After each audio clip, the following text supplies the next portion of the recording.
క్రీస్తునందున్న ప్రియులకు ప్రేమతో వందనాలు తెలియజేయుచున్నాను. డిసెంబర్ నెల 8వ తేదీ 2024. ఈ రోజు దేవుడు మనకు చేస్తున్న వాగ్దానం ఏమిటనగా యెషయా గ్రంథము 55వ అధ్యాయము 3వ వచనం. చెవియొగ్గి నా యుద్ధకు రండి, మీరు వినిన ఎడల మీరు బ్రతుకుదురు. ఆమేన్. నా ప్రియమైన సహోదరి సహోదరులారా, ఈ లోకంలో జీవిస్తున్న మనమందరం కూడా ఏదో ఒక రోజు ఖచ్చితంగా మరణిస్తాం.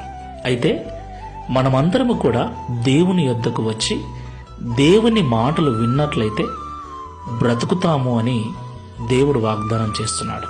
ప్రియులారా, దేవుడు చేస్తున్న వాగ్దానము ఈ లోకానికి సంబంధించింది కాదు, నిత్యత్వానికి సంబంధించింది. దేవుని మాటలు ఎవరైతే వింటారో వారు నిత్యము పరలోక రాజ్యములో దేవునితో కూడా బ్రతుకుతారు అని అర్థం. దేవునికి మహిమ కలుగును గాక. ఎలాంటి జీవితాన్ని జీవించినా ఈ లోకంలో ఒకరోజు కన్ను మూయాల్సిందే, నీతిమంతులైనా అనీతిమంతులైనా. అయితే నీతిమంతులుగా జీవించిన వారు నిత్యత్వంలో కూడా శాశ్వత కాలం జీవిస్తారని ప్రభు మాట్లాడుతున్నాడు. ప్రియులారా, చాలా మంది దేవుని యొద్దకు వస్తున్నారు కానీ దేవుని మాటలు వినటం లేదు.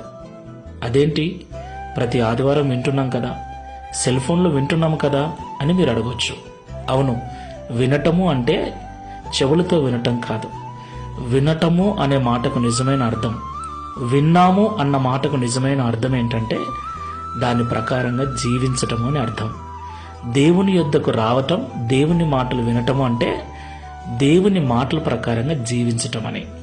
ఈ లోకంలో ఎవరైతే దేవుని మాటల ప్రకారంగా జీవిస్తారో వారే నిత్యత్వంలో క్రీస్తుతో కూడా జీవిస్తారు. దేవునికి మహిమ కలుగును గాక. కాబట్టి ఒకసారి పరలోకం వెళ్ళాలి, అక్కడే దేవునితో కూడా నిత్యత్వంలో ఉండాలని ఆశపడుతున్న మనమందరం ఈ లోకంలో దేవుని యొద్దకు వస్తున్నాం. మరి దేవుని మాటలు వింటున్నామా? అదేనండి, దేవుని మాటల ప్రకారంగా జీవిస్తున్నామా లేదా ఒకసారి పరిశీలన చేసుకుని ప్రార్థన చేసుకుందాం. సర్వోన్నతుడా, సర్వశక్తిమంతుడా, సర్వాధికారి, నీకు వందనాలు చెల్లిస్తున్నాం.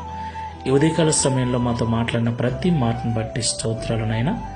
నిజమే తండ్రి, మేమందరం కూడా పరలోకంలో ఉండాలని, నీతో కూడా నిత్యము బ్రతకాలని, జీవించాలని ఆశపడుతూ నీ యొద్దకు వస్తున్నాం.